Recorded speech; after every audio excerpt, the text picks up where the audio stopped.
ተመልካቾቻችን በሳምንቱ በሰላም ካቶሊክ ቴሌቪዥን ሲተላለፉ ከነበሩ ዜናዎች መካከል አበይት ያልናቸውን ይዘንላችሁ ቀርበናል። አብራችሁን ቆዩ።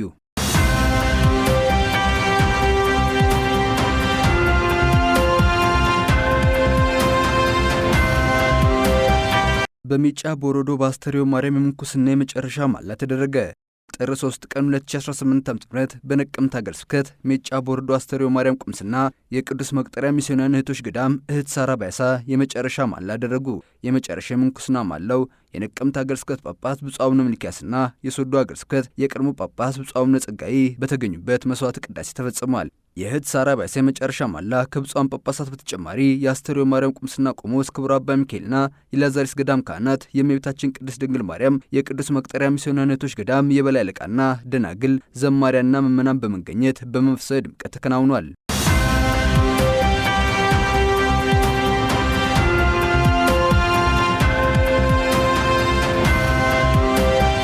የኢትዮጵያ ካቶሊክ ዩኒቨርሲቲ ኩስታ ከፍተኛ የትምህርት ተቋም 55 ተማሪዎችን አስመረቀ።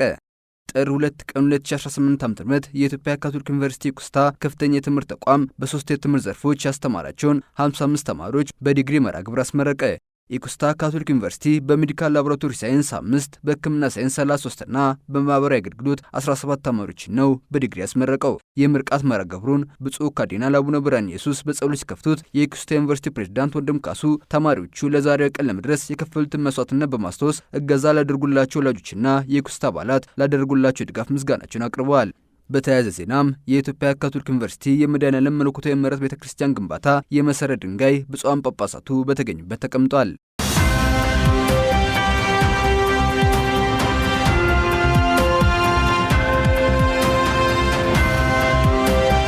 በባህር ዳር ደሴ ሀገረ ስብከት ቁምስናዎች የሕፃናት ቀን ተከበረ። በኢትዮጵያ ካቶሊክ ቤተክርስቲያን በባህር ዳር ደሴ ሀገረ ስብከት በሚገኙ በርካታ ቁምስናዎች የሕፃናት ቀን በተለያዩ መርሃ ግብሮች ተከበረ። ከባህር ዳር ደሴ ሀገረ ስብከቶች አንዱ በሆነው ኪዳነ ምሕረት ቁምስና የሀገረ ስብከቱ ጳጳስ ብፁዕ አቡነ ልሳነ ክርስቶስ በተገኙበት ተከብሯል። በበዓሉም ሕፃናት በመዝሙር በጸሎት እንዲሁም ከብፁዕ አባታችን ስጦታዎችን በመቀበል በደስታ መከበሩን ከባህር ዳር ደሴ ሀገረ ስብከት ኮሚኒኬሽን ቢሮ ያገኘነው መረጃ ያመለክታል።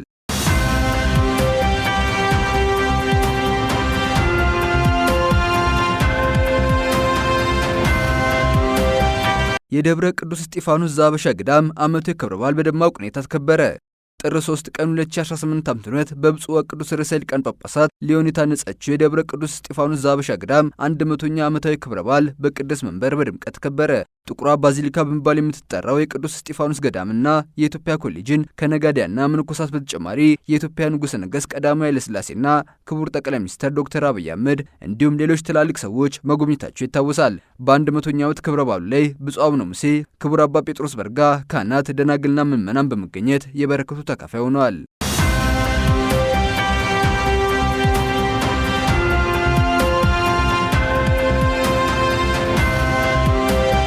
የጅጅጋ ከተማ የቅዱስ ዮሴፍ ትምህርት ቤት 100ኛ ዓመት በድምቀት ተከበረ።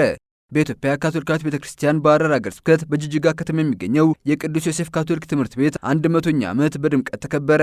በ1918 ዓ.ም የተመሰረተው በሶማሌ ክልል ጅጅጋ ከተማ የሚገኘው የቅዱስ ዮሴፍ አንደኛና ሁለተኛ ደረጃ ትምህርት ቤት የተመሰረተበት 100ኛ ዓመት ጥር 2 ቀን 2018 ዓ.ም በተለያዩ መርሃ ግብሮች በድምቀት አክብሯል። የቅዱስ ዮሴፍ ትምህርት ቤት 100ኛ ዓመት ኢዮቤልዩ በዓሉን በማስመልከት በትምህርት ቤቱ የተገነባ ባለ 3 ወለል የመማሪያ ህንፃ በክልሉ ምክትል ርዕሰ መስተዳደር በይፋ ተመርቆ ለአገልግሎት ክፍት ሆኗል።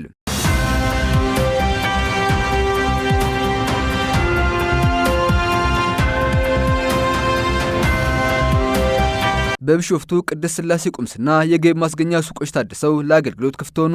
በአዲስ አበባ ሀገረ ስብከት በቢሾፍቱ ቅድስት ሥላሴ ቁምስና በኮሪደር ልማት በከፊል ፈርሰው የነበሩ 9 የገቢ ማስገኛ ሱቆች ታድሰው ወደ 15 በማሳደግ በብፁዕ ካርዲናል ብርሃነ ኢየሱስ ተመርቀው ለአገልግሎት ክፍት ሆኑ። በዕለቱ ከክረምቱ ወራት ትምህርተ ክርስቶስ ጀምሮ እስከ ገና ወራት ለምስጢራት ሲዘጋጁ የነበሩ 12 ልጆች የመጀመሪያ ቅዱስ ቁርባን፣ 16 ልጆች ምስጢረ ሜሮን ተቀብለዋል። ብፁዕ ካርዲናል በመልእክታቸው ከቆሞሱ ጀምሮ ልጆችን በእግዚአብሔር ቤት በማሳደግና በማስተማር ያዘጋጁትን መምህራንና ወላጆችን ሁሉ አመስግነው ሕፃናቱን አበረታተዋል።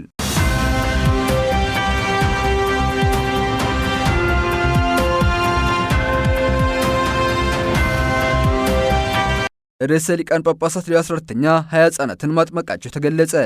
ርዕሰ ሊቃነ ጳጳሳት ሌዮ 14ኛ እንደ ጎርጎሮሳውያኑ በ1981 በርዕሰ ሊቃነ ጳጳሳት ቅዱስ ዮሐንስ ጳውሎስ ዳግማዊ የተጀመረውን የ45 ዓመታት ሥራ በመከተል በሲስቲን ጸሎት ቤት ለ20 ሕፃናት የጥምቀተ ምስጢርን ሰጥተዋል።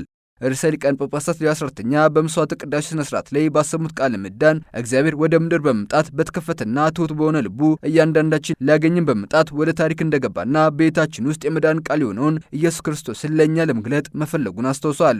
ቅዱስነታቸው ሕፃናቱ በመጪዎቹ ዓመታትና በሕይወት ዘመናቸው ሁሉ እግዚአብሔር ዘወትር አብሯቸው እንደሚጓዝ እርግጠኞች ሊሆኑ ይገባል ሲሉም ተናግረዋል።